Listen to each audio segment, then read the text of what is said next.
If you go to any Magic convention, or maybe even your game store, eventually you might see this shirt. It says nope and has a blue mana symbol on the O. A simple shirt that says, haha, I counter your thing, and I say nope, because I'm a blue player.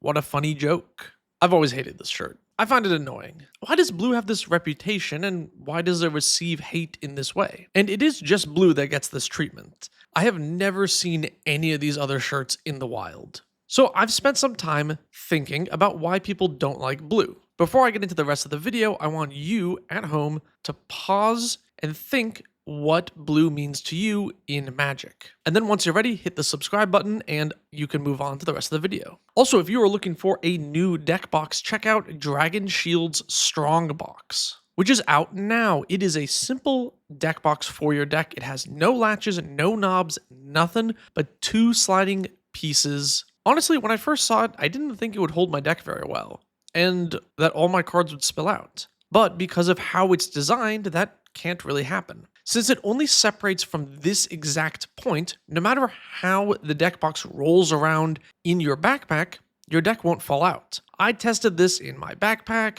in luggage on planes, at various game stores, and I have never had any of my cards spill out. And at $7.99, the Strong Box is pretty cheap. So get one today, and if you use my code TTM at checkout on Dragon Shield's website, you get a discount and it supports the channel. Thanks to Dragon Shield for sponsoring the video. So I can sit here and tell you that a counterspell and other removal spells are in reality very close. If you cast your commander and I counter it, or if you cast your commander and I Doomblade it, those are pretty similar effects. Of course, a counterspell stops enter the battlefield effects and dies triggers. Additionally, counterspells can often hit instants and sorceries, which most removal spells can't do. This makes counter magic unique and relevant in more situations than most other spells. Although, there are many other spells which can do something even more powerful compared to a counterspell in certain situations. Sure, I can counter your board wipe, or I could cast Heroic Intervention,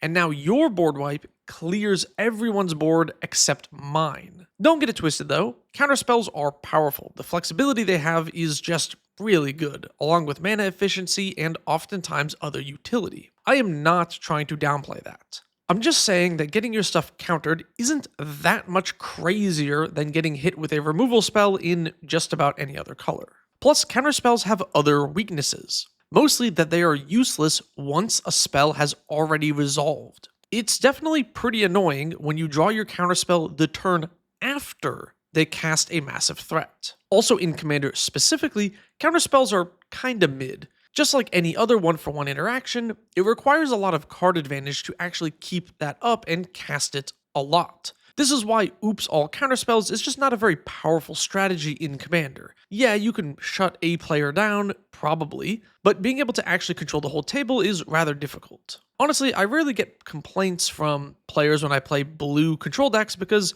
they feel that it is beatable. They can always bait out the counterspells and then just play their threats afterwards. Compared to when I played Aetherios Oops All Wraths, that became a big problem because it really didn't matter when you cast your threat, it was getting wrathed away. And there was no blue in my Aetherios deck, but it definitely got a bigger reaction than any counterspell focus deck I've ever built. But that is all logic and reason. It does not explain why people feel like blue is different. This shirt would not exist if people didn't think this way about blue specifically.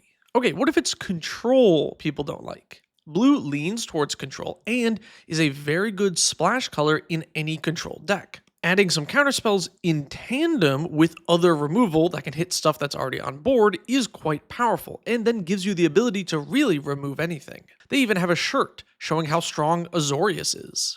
In casual Commander, players do complain about board wipes and removal all the time. I remember way back in the day reading an article on Star City Games, I think, about how this silly Gorgon that has a Wrath tied to it was banned in their playgroup because it was too strong. Man, 2015 Commander was funny. Casual players have been complaining about removal since forever. So maybe that's why people don't like blue, because control causes players to be mad, and people lean towards control with blue. Although my example with Aetherios earlier stands out there. I've played a lot of control decks in other colors, and though most people aren't salty, I feel the frustrations of control can exist in other color combinations. Especially when you consider cards like Grave Pact, Armageddon, or Collector Oof, or any other stacks/control card, there's a lot to dislike in other colors. But maybe it's because blue doesn't do anything else. In preparation for this video, I posted on socials asking what your least favorite color is. Many players said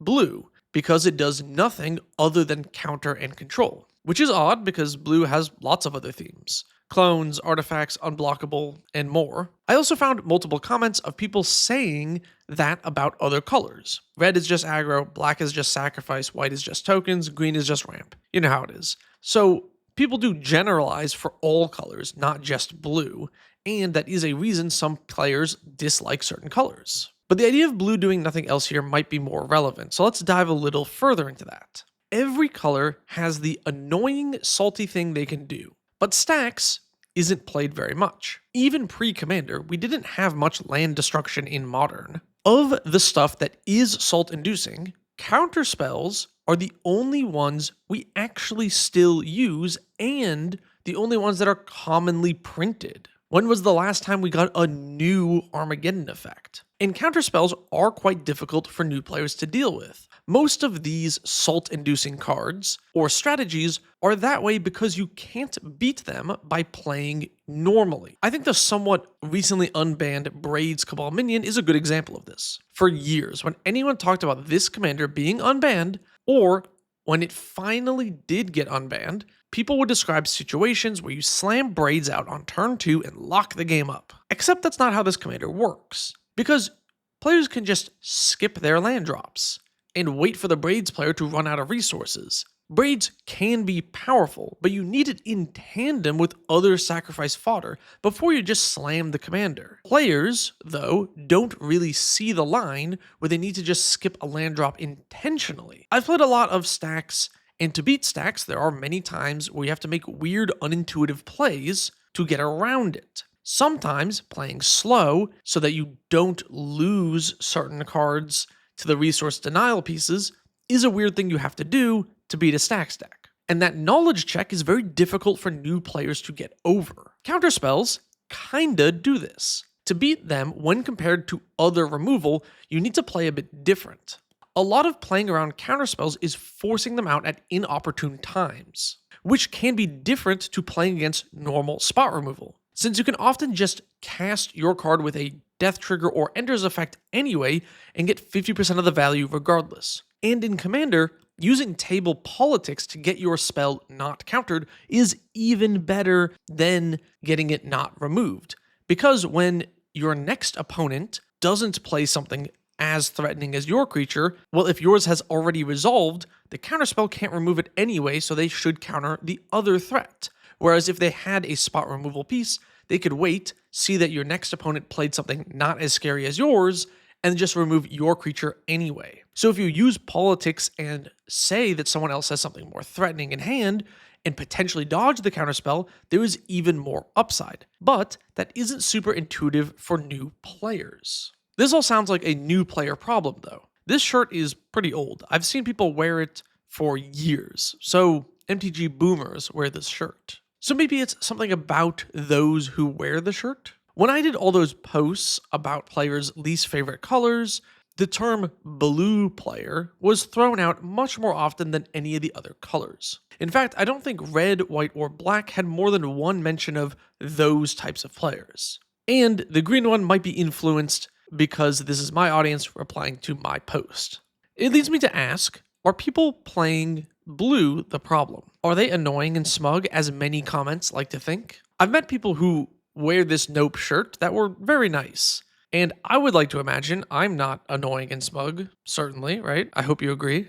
Though when I made that video on a deck that can win any game, I got a lot of comments saying how obvious this was because the deck had blue. And of course blue can beat anything because of counter magic. I picked that deck because I thought it was an example that was rather simple to understand and would make sense for a broad usage in a video, but maybe it does come off as annoying and smug.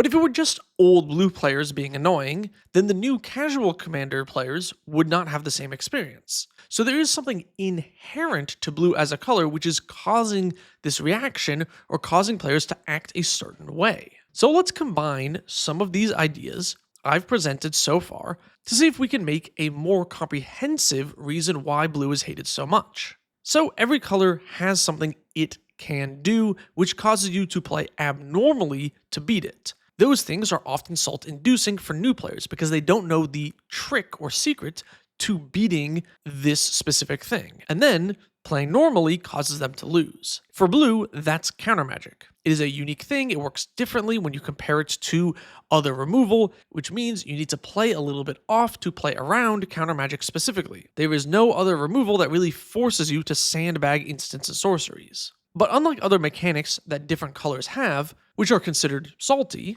counterspells are actually commonly printed and commonly played. Traditionally, in older formats, blue has been the strongest color as well. Of the Power 9, the only non-artifacts are blue cards. It really wasn't until Modern came around that a format was focused on not blue. And to be fair, Jace was banned and even regular counterspell was not legal for most of Modern's existence. So the idea that blue is overpowered and strong existed for good reason, and lots of veteran players know this and lots of new players learn this. But it's not just literally true that blue is strong, it feels true to new players. If you don't know how to sandbag or bait out removal, then counters feel unbeatable. Where you would normally just play your best threats first, you want to do the opposite. You want cheaper, lower cost cards to defeat the mana advantage that counterspells provide. But a lot of people, especially casual players, like their big, dumb,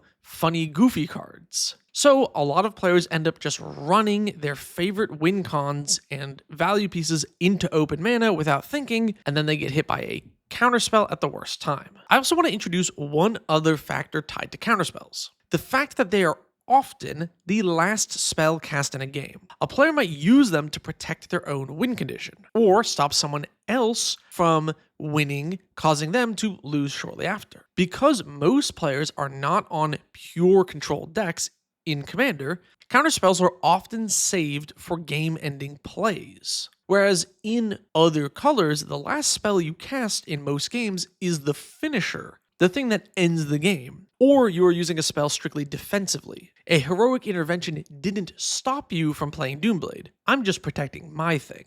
So the final thing a player often remembers in a game is a counterspell. There's a neat Veratasium video I'll link below about some studies showing the ending of experiences matter most in our memory. The base experiment involves people sticking their hands in very cold ice water twice. They are told it's for 1 minute, but in reality, one of them is for 1 minute at a set temperature, and the other is for 90 seconds, where the temperature gets 1 degree warmer in the last 30 seconds. Even though sticking your hands in cold water is unpleasant, and in theory, doing it for longer is more unpleasant, when asked what people preferred, they would say they preferred the longer duration than the shorter one. And that's because at the end, there was a slightly pleasant feeling of the water getting a little bit warmer. It's a cool experiment and interesting video. The gist is how things end generally affects your enjoyment a lot more in memory. I think we can apply this to counter spells.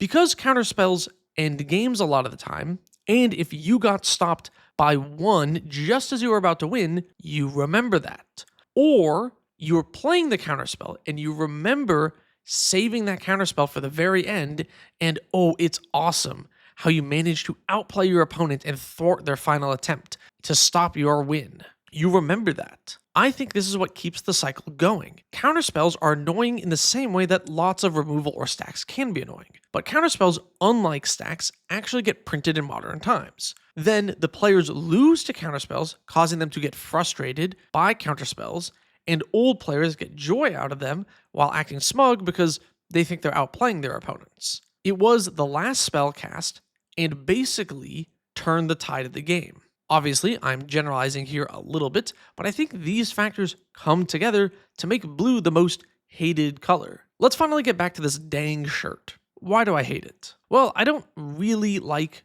putting Magic into boxes. If there's one through line for my channel, it's that Commander isn't just one thing. Tutors aren't bad, just play them in a fun way. Commander decks don't need to be creature mid-range lists all the time. You don't always need mana rocks in every deck. And blue is often put into a box. But you can play as many or as few counterspells as you want. I find the notion of what is or isn't fun just kind of silly. Because fun is subjective. I guess I just hate perpetuating the meme about blue because it's kind of lame and I don't think it's very true. I find the adverse reaction to blue over other removal rather silly. And all these ideas are just rolled up into that one damn shirt. Foxel asks, do you have a favorite personality test? Why and what are you on it? No, I don't like personality tests. It's the same thing as the shirt. It like puts you in a box and they're all like generic and don't like mean anything. I really don't like personality tests either. Thanks for watching. If you